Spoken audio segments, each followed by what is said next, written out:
Hello everyone, welcome to Swati's blog. তোমরা সবাই কেমন আছো? আই হোপ তোমরা সবাই ভালো আছো। সবাই ভালো থেকো, সুস্থ থেকো, হ্যাপি থেকো। আর এখনও যারা চ্যানেলকে সাবস্ক্রাইব করনি গাইস, প্লিজ চ্যানেলকে সাবস্ক্রাইব করে পাশে থাকা বেল আইকনটা ক্লিক করে নোটিফিকেশনটা অল করে দিও, যাতে আমি ভিডিও ছাড়ার সঙ্গে সঙ্গে নোটিফিকেশনটা তোমাদের কাছে পৌঁছে যায়।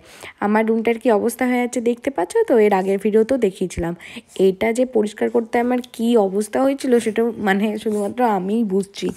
এই যে এই দুই চাদরে মোড়া দেখতে পাচ্ছ, এই দুই চাদরে মোড়া গিফট ছিল, শুধু সব গিফটগুলো খোলা, সেগুলোকে আবার গুছিয়ে রাখা, তারপরে যে তত্ত্বর জিনিসগুলো ছিল ওগুলোকে গুছিয়ে রাখা। এই যে এখন যে দেখতে পাচ্ছ রুমটা, এটা কিন্তু করতে আমার মানে অনেক টাইম লেগেছে, অনেক পরিশ্রম লেগেছে। আমার ছেলেকে মায়ের কাছে রেখে এসেছিলাম, তারপর আমি এগুলো করছিলাম, কারণ তাছাড়া ও যদি থাকে তাহলে আমি এগুলো কিছুই করতে পারবো না, কারণ ও কান্নাকাটি করবে, কোনো সময় পটি করে দেবে, শুশু করে দেবে, সব কিছু পরিষ্কার করতে হবে। ওগুলো যদি করতে যাই তখন এই রুম আমার আর আমি পরিষ্কার করতে পারবো না, সেই জন্য ওকে মায়ের কাছে রেখে এসেছিলাম। আর এখন আমি স্নান টান করে একটু সানগ্লাস পরে আমি রেডি হয়ে গেছি, কারণ একটু কাজ আছে, সেটাই যাব। কি কাজ বলো তো? সেটা হচ্ছে অনেক দিন থেকে এবারে দুর্গাপুজোতে আমি শাড়ি নিয়েছিলাম ঠিকই, কিন্তু ব্লাউজ পিস বা ফলস পার পিকো কিছুই করা হয়নি, সেগুলো সব পরেই আছে। তো ভাবলাম যে না, শাড়িগুলো আর না দিলেই নয়, পুজো তো পেরিয়ে গেছে, পুজো তো পরাও হয়নি, খুব একটা পুজো তো বেরোয়নি, সেই জন্য শাড়িগুলো দিতে হবে। শাড়িগুলো অ্যাকচুয়ালি আমি দিয়ে এসেছি অনেকদিন আগে, শাড়িগুলো আজকে আনতে যাব, মানে দুর্গাপুজোর পরই দিয়ে এসেছি।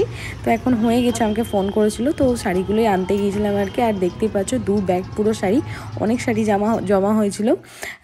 তারপরে চলে এসেছিলাম আর কি। আমি মানে সেই দিনে আমি আর কোনো ব্লগ করিনি, এটা আই থিঙ্ক দেখে বুঝতে পারছো, এটা পরের দিনের ব্লগ। পরের দিন আমি আমার বাবার বাড়িতে ছিলাম, সেই জন্য বাবার বাড়ি থেকেই ভিডিওটা স্টার্ট করছি। একদম মুখে ব্রাশ নিয়েই বিছানাটা পরিষ্কার করতে স্টার্ট করে দিয়েছি। প্রথমে চাদর ভাঁজ করে নিচ্ছি, মশারি গোটাবো, কারণ এখন তো বললাম আমি প্রতিদিনই মশারি টাঙাতে হয়, মশারিতে শুতে হয়। যেহেতু এখন একটু ঠান্ডা লাগছে আর কি, ফ্যান তো আর চালাতে পারছি না, তো ফ্যান না চালালে মশাগুলো একদম পুরো তুলে নিয়ে গিয়ে রাতেরবেলায় কোথায় ফেলে দেবে জানি না। এত মশার অত্যাচার, মানে এত মশা, মানে মশাতে কী যে হবে ভগবান জানে, এত মশা। তো যাই হোক, ওই জন্য মশারি টাঙিয়ে শুতে হয়। আর তাছাড়া এমনিতে ছোটো বাচ্চা আছে, আগে একদমই শুতাম না, এখন এই মশারি টাঙানো বলো, খোলা বলো, মশারির ভেতরে শোয়া পুরোটাই অভ্যাস হয়ে গেছে। তো যাকে এখন এটা পরিষ্কার করে নিই, এখন জানলাটাও খুলে নিই, কারণ গোটা রুমটা অন্ধকার হয়ে আছে। আর এই সকালবেলায় লাইট জ্বললে না আমার একটুও ভালো লাগে না, মনে হয় বেশ একটু জানলা খুলে রোদ টোদ ঢুকবে, এরকমই ভালো লাগে।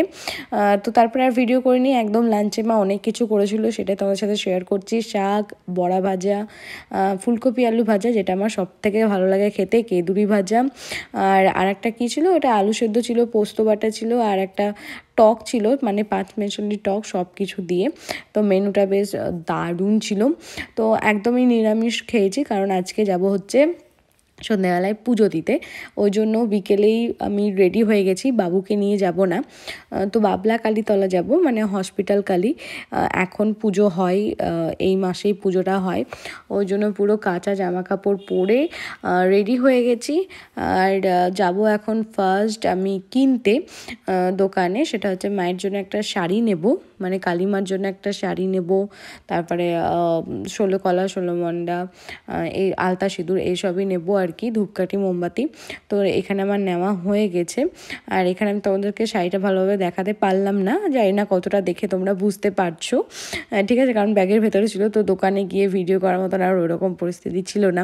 তারপরে রেলগেটে দাঁড়িয়ে আছি, আর এখানে দেখতে পাচ্ছ রেলগেটের পাড়েও দেখছি একটা মা কালী। এই মা কালীটা পুজো হচ্ছে, আমি জানতাম না যে এই টাইমে এই মা কালীরও পুজো হয়। তো চলে এসেছি আমরা বাবলা কালীতলা। তো এখানে খুব সুন্দর করে পুজো দিয়েছি। আমরা যখন গিয়েছিলাম তখন অনেকটাই কিন্তু ফাঁকা ছিল, কারণ এখানে ভীষণ ভিড় হয়। তো একটু সন্ধে করেই গিয়েছিলাম, ভেবেছিলাম যে হয়তো প্রচুর ভিড় থাকবে, অনেকটা লাইন দিতে হবে, কিন্তু না, একদমই না। মানে আমাদের ভাগ্যটা ভালো ছিল, যখন গিয়েছিলাম একদমই ফাঁকা ছিল। আর তারপরে যখন আমরা বেরিয়ে আসছি, মানে মাকে দর্শন করে যখন বেরিয়ে আসছি, তখন মানে গিজগিজ করছিল লোকে, প্রচুর ভিড়। তারপরে তো আবার আমার পিসির মেয়েরা ওরা গিয়েছিলো, তখন বলছে ওরা আর ঢুকতেই পারেনি কারণ এতটাই ভিড় ছিল। এখন দেখতেই পাচ্ছ, সামনেটা দেখতে পাচ্ছ পুরোটাই ফাঁকা, লাইনেও খুব একটা লোক নেই, মানে একদমই ফাঁকা, এটা হচ্ছে ফাঁকা আর কি, ঠিক আছে। এরপরে প্রচুর লোক হয়। আমি পরে ফটোও দেখেছি, ওরা গিয়ে ফটো তুলে এনেছে আমার পিসি মেয়েরা, তখন বলছিল যে দেখ কতটা ভিড় হয়েছে। আর এখন দেখে তো বুঝতেই পারছো পুরো ফাঁকা, পুরো সামনে থেকে দর্শন করেছি, খুব ভালো লেগেছে। মানে আমার খুব ইচ্ছে ছিল মাকে পুজো দেওয়ার, অনেক দিনের ইচ্ছে ছিল, তো হচ্ছিল না।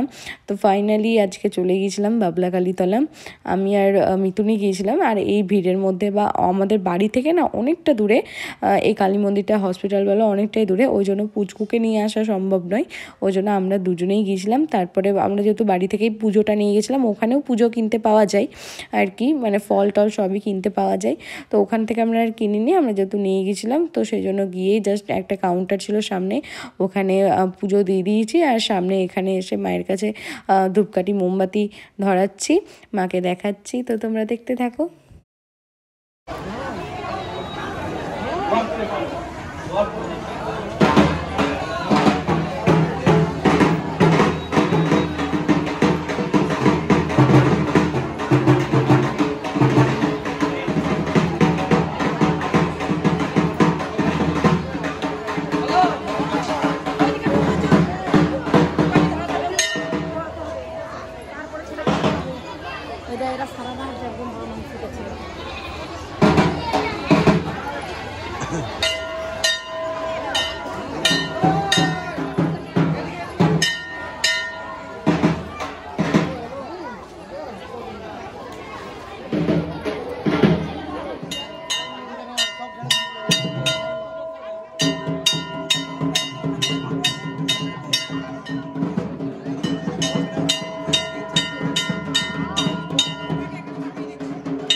জয় মা বাবলা কালী। আগত সকল ভক্তবৃন্দকে কমিটির পক্ষ থেকে